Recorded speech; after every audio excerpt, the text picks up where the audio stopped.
Quelque temps après, Jésus se montra de nouveau à ses disciples, au bord du lac de Tibériade. Voici de quelle manière il se manifesta. Simon-Pierre, Thomas, surnommé le jumeau, Nathanaël, qui était de Cana en Galilée, les fils de Zébédée et 2 autres disciples de Jésus étaient ensemble. Simon-Pierre leur annonça « Je vais à la pêche ». Ils lui dirent « Nous aussi, nous allons avec toi ». Ils partirent et montèrent dans la barque. Mais cette nuit-là, ils ne prirent rien. Quand il commença à faire jour, Jésus se tenait là, sur le rivage, mais les disciples ne savaient pas que c'était lui. Jésus leur dit « Mes amis, auriez-vous quelque chose à manger ?» « Non, répondirent-ils. Il leur dit « Jetez le filet du côté droit de la barque et vous en trouverez. » Ils jetèrent le filet et ils n'arrivaient plus à le retirer de l'eau, tellement il était plein de poissons. À ce moment, le disciple de Jésus, que Jésus aimait, dit à Pierre « C'est le Seigneur. » Quand Simon-Pierre entendit ces mots « C'est le Seigneur », il remit son vêtement de dessus, car il n'avait rien sur lui, et il se jeta à l'eau. Les autres disciples revinrent en barque, en tirant le filet plein de poissons. Ils n'étaient pas très loin du bord, à 100 mètres environ. Lorsqu'ils furent descendus à terre, ils virent là un feu de braise avec du poisson posé dessus et du pain. Jésus leur dit « Apportez quelques-uns des poissons que vous venez de prendre. » Simon-Pierre monta dans la barque et tira jusqu'à terre le filet plein de gros poissons, 153 en tout. Et malgré le nombre, le filet ne se déchira pas. Jésus leur dit « Venez manger ». Aucun des disciples n'osait lui demander « Mais qui es-tu » car il savait que c'était le Seigneur. Jésus s'approche, prend le pain et le leur partage. Il fait de même avec le poisson. C'était la 3e fois que Jésus se montrait à ses disciples depuis qu'il était ressuscité d'entre les morts. Alors vous le savez, le texte qui va bien le jour de Pâques, c'est le texte du tombeau vide, mais nous ne sommes pas en Palestine, à Jérusalem, nous n'avons pas l'habitude de ces tombeaux creusés dans la roche à l'horizontale et fermés par une grosse pierre. Ça pourrait être un peu abstrait.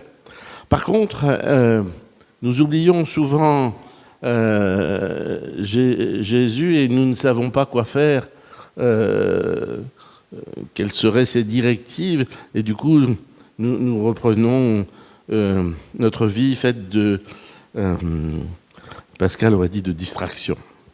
Et donc, voilà. C'est pourquoi j'ai choisi ce texte du repas sur la plage. Mais alors, il y a un enfant, donc c'est très bien, parce que c'est pour lui que une petite mouette va raconter l'histoire de ce qu'elle a vécu à l'époque. Alors, si on était au caté, je vous dirais, vous fermez vos yeux, vous prenez votre envol, vous allez sur le Rhône, vous descendez jusqu'à Marseille, et puis là, vous allez vers l'Orient, le lieu où le soleil se lève, et puis une fois que vous avez atteint le bout de la Méditerranée, vous rentrez un peu dans les terres et vous arrivez au-dessus du lac de Tibériade. Et c'est là que se trouve notre petite mouette, très curieuse et très observatrice. Nous sommes, il y a 2000 ans, sur le bord de ce petit lac. Et en cette nuit-là, parce que nous sommes la nuit et qu'elle avait des insomnies, notre mouette était très heureuse. Pour elle, tout était reparti comme avant, comme au bon vieux temps. Ah, le bon vieux temps, vous connaissez? Le bon vieux temps. Non? Mais si, chacun et chacune a son bon vieux temps. C'est une notion très personnelle. Il y a le bon vieux temps des dernières vacances, où maman nous emmenait au cinéma et nous achetait toutes les confiseries dont nous avions envie. Il y a le bon vieux temps des vieux. Alors eux, c'est pas compliqué, c'est quand ils étaient jeunes et qui n'avaient pas des problèmes d'arthrose qu'ils ont aujourd'hui. Le bon vieux temps de notre petite mouette, c'était quand il y avait des pêcheurs sur le lac. Et là, c'était vivant. Elle avait ses préférés, Pierre et toute sa bande, Thomas, vous savez, celui qui veut voir pour croire, Nathanaël, les 2 fils de Zébédée et 2 autres encore. Il y a 3 ans, voilà qu'un homme, Jésus, venant de Nazareth, c'est pas très loin, mais c'est quand même pas à la porte à côté, était passé devant chacun d'eux et il leur avait dit « Viens, suis-moi. Et puis, je ferai de vous des pêcheurs d'hommes. » Mais c'est qu'ils l'avaient tous suivi. Ils étaient tous partis avec ce Jésus. Et vous savez combien les mouettes aiment les pêcheurs, surtout quand ils préparent le poisson. Ils coupent d'abord la tête, la queue parfois, ils enlèvent les arêtes. Et tout ça, c'est pour les oiseaux.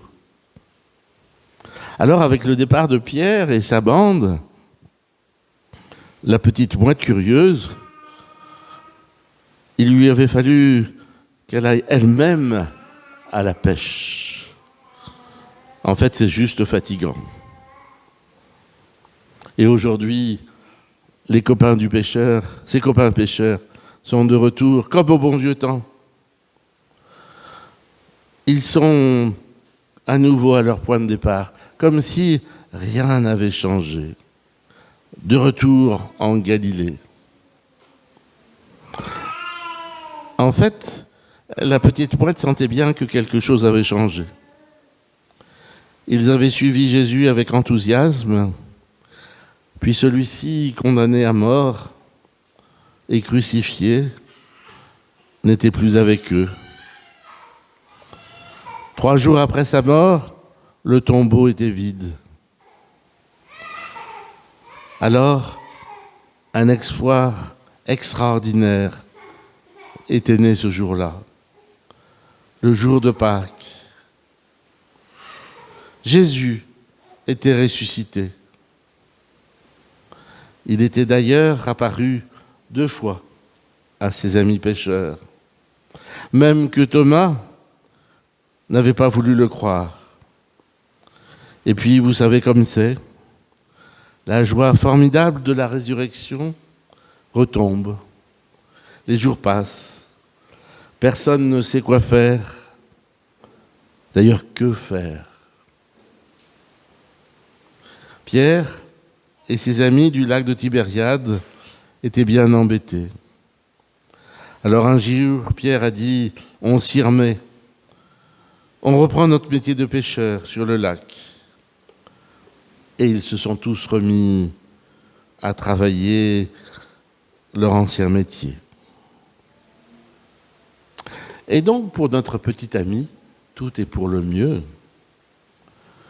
Mais ce matin, elle est désappointée parce qu'ils n'ont rien pris. Du coup, ils ont le moral dans les sandales.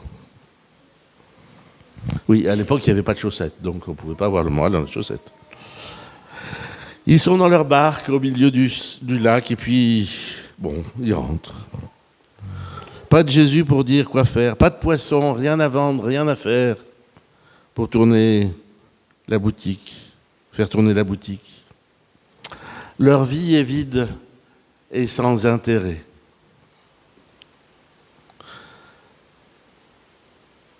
Comme leur filet. et bientôt comme leur ventre. Notre petite mouette se dit qu'elle va devoir trouver son repas elle-même quand elle aperçoit un homme sur le rivage. Lui, il semble les reconnaître. L'homme demande au pêcheur, « N'avez-vous pas un peu de poisson ?»« Non, répondirent-ils penauds. Ils n'ont rien à offrir à manger à ce voyageur.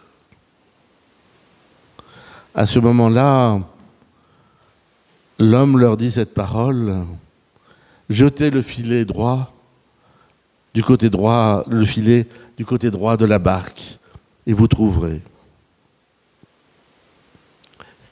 Il est un peu gonflé, lui, quand même, pour donner des conseils. Il n'est pas pêcheur, alors que Pierre est pêcheur.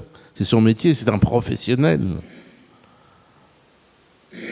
Et en plus, il vient de sillonner la nuit, toute la nuit, le lac de long en large. Mais au point où ils en sont, ils obéissent. Le filet est jeté, et tout de suite, il devient lourd. Lourd au point qu'ils ne savent pas s'ils doivent le ramener dans la barque ou s'il est plus prudent de le tirer jusqu'à la plage. Alors vous imaginez l'ambiance sur le bateau, la parole de cet homme qui les interpelle au milieu du lac alors qu'ils sont en train de mener leur vie ordinaire, professionnelle, qui est d'ailleurs plutôt un échec. Et puis cette parole qui transforme leur vie. Du coup, ils ne travaillent plus pour rien. Leur pêche est bonne, ils travaillent pour cet homme. Ils sont comme transformés, mais ils ne sont pas au bout de leur surprise. Car parmi ces pêcheurs, il y en a un, le disciple que Jésus aimait bien. Il reconnaît en l'homme qui est sur la plage Jésus, le Christ, celui qui est ressuscité. À ce moment-là, la joie s'empare de tous. Pierre plonge dans l'eau, disparaît puis émerge en soufflant joyeux. Il a l'air de revivre. Voilà qui doit lui rappeler son baptême, se dit la mouette. Et chacun se concentre sur sa tâche pour ramener à terre tous ces poissons.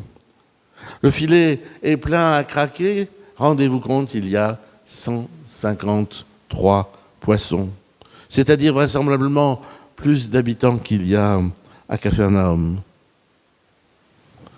Énorme. Ils vont pouvoir offrir à Jésus un super repas de luxe.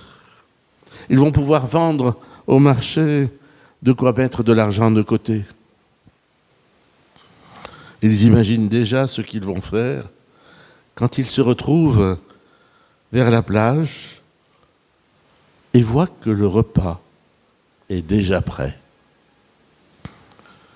Du poisson et du pain cuisent sur les braises. Et Jésus les invite à prendre avec eux ce repas, comme il les avait invités à prendre le pain et le vin, le repas du soir, la scène, la veille de son arrestation. Et les 153 poissons pêchés sont en plus.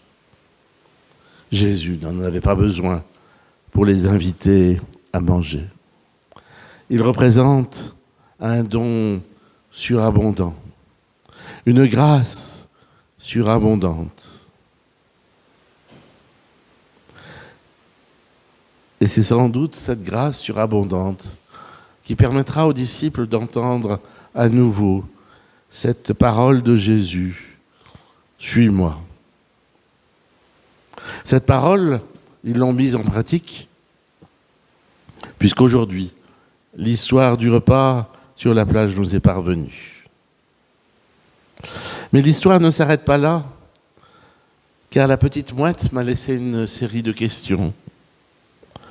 Est-ce que le baptême ne serait pas aussi simple que l'histoire de l'appel des disciples. Un appel qui nous touche au milieu de notre vie de tous les jours, comme il a touché les disciples au milieu du lac. Est-ce qu'un baptême ne serait pas aussi simple qu'une invitation à partager un repas déjà préparé par le Christ, comme les disciples ont été invités à partager un barbecue sur la plage? Est-ce qu'un baptême ne serait pas aussi simple que de recevoir et accepter comme le don de Dieu le fait qu'il a conclu une alliance avec nous, qu'il nous veille, comme les disciples pêcheurs ont reçu et accepté le don d'une pêche surabondante? Est-ce que le baptême, notre baptême, ne serait pas cette parole qui nous transforme et nous met en route pour la vie, comme l'appel d'un homme au bord du lac de Tibériade a transformé la vie de simples professionnels de la pêche aux poissons en chrétiens, témoignant de l'amour de Dieu pour l'humanité. Amen.